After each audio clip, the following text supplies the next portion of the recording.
So let's go over the metrics, shall we? Now, we already know that a Minecraft movie made well over $300 million worldwide throughout its opening weekend, sitting at $313 million to be exact worldwide.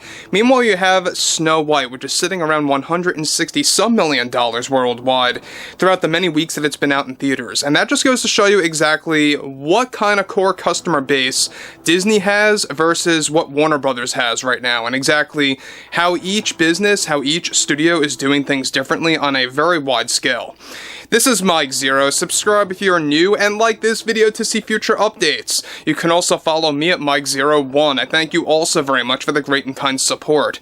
So one thing about Bob Iger, the Disney CEO, and how he differs from that of David Zaslav over at WB is that Bob Iger is extremely incompetent. He is very stubborn as a CEO. He lies to both the shareholders and the customers, hence why I like to call him Bob Liger.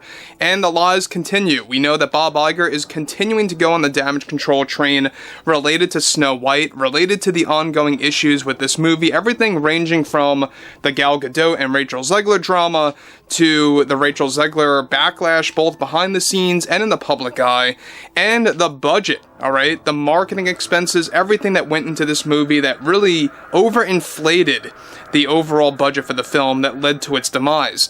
Now, what's interesting about this further is that we already know that Snow White and its press tour is basically stagnant. It has come to an instant halt after Gal Gadot put her foot down. She wants nothing to do with Rachel Zegler anymore, nor does she ever want to appear alongside her ever again on live television or even pre-recorded material.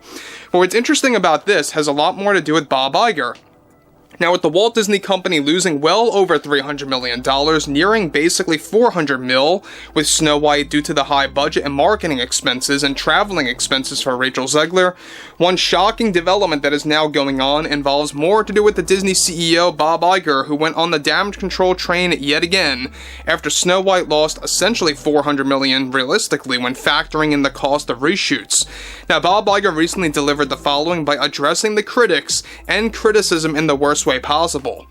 As CEO, I believe it is necessary to address the real issue at large when it involves entertainment. Whether we are looking at film or television, with our film Snow White, the criticism that received comes from nowhere but from a political landscape. When we look at how our customers and potential customers view our products, there is an obvious resistance from change. We believe change and moving away from source material is a very useful tool to create an original product. And that's exactly what we did with Snow White. We ask everyone to not fall into any false narratives out there about our financial aspects that went into this film, because I can assure everyone that what you are hearing is not anywhere near accurate.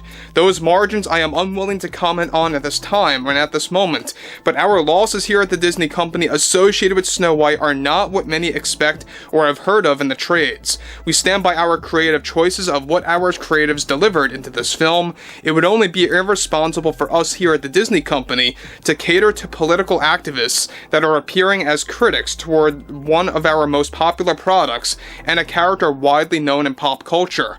Our approach with diversity, equity, and inclusion is a very poor argument. This never had anything to do with any sort of agenda. This is coming from those that use their inflammatory opinions across social media, and that as a landscape as well that creates wide issues and a false perception toward a popular product.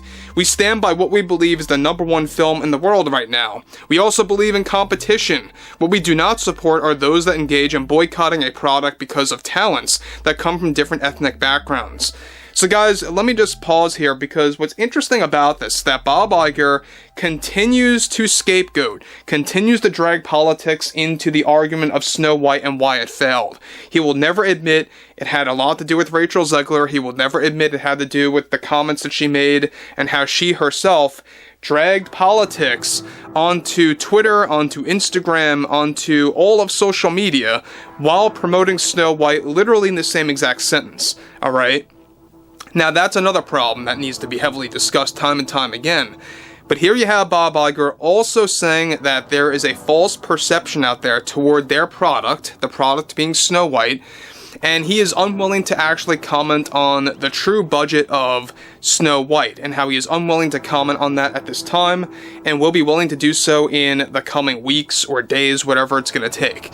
Now, I think a lot of that has to do with the fact that he obviously does not want to admit that this movie does have a lot of failures going for it when it comes down to the number of reshoots, the marketing, the press tour, the traveling expenses for Rachel Zegler, mainly above Gal Gadot, and the CGI, alright? You can't forget about the CGI. That was very hefty when it came to the budget for this movie. We'll talk more about that in the coming days, but what's interesting about this, specifically in isolation, is the fact that Bob Iger continues to drag politics into the argument, continues to lie to the shareholders and to the customers, and it really seems like he's getting very defensive. He's getting very angry at this point, doesn't really want to admit that this movie is just a terrible story, that it did indeed double down on DEI. He's here defending DEI, even while the FCC is investigating Disney as we speak. And that really just goes to show you how truly incompetent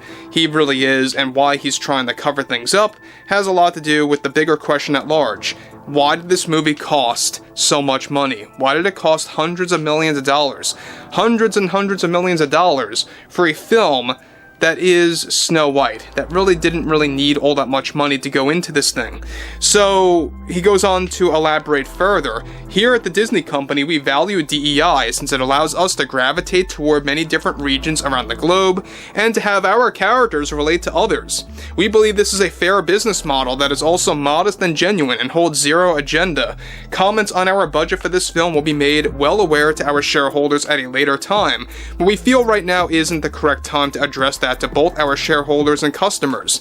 We ask everyone to let our product speak for itself, something I have said multiple times, to let the story tell itself to the world.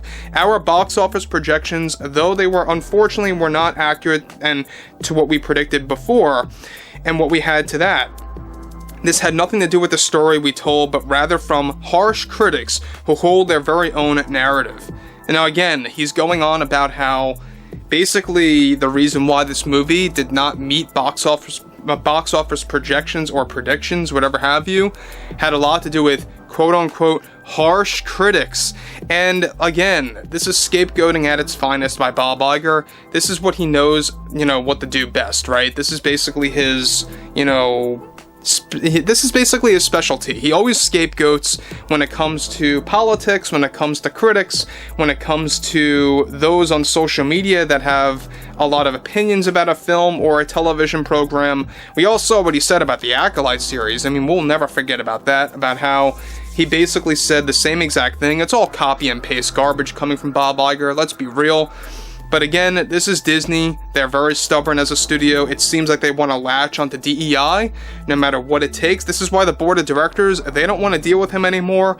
They don't want to give him that 2 extra years for acting as CEO or for staying as CEO at the Disney company. As we discussed just yesterday, Bob Iger wanted to stay until 2028 to kind of create a turning point for Disney, to kind of reset the whole company, and the board wasn't buying it at all. They just want him out, period, now, throughout, of course, the later months of 2025 and or the early months of 26.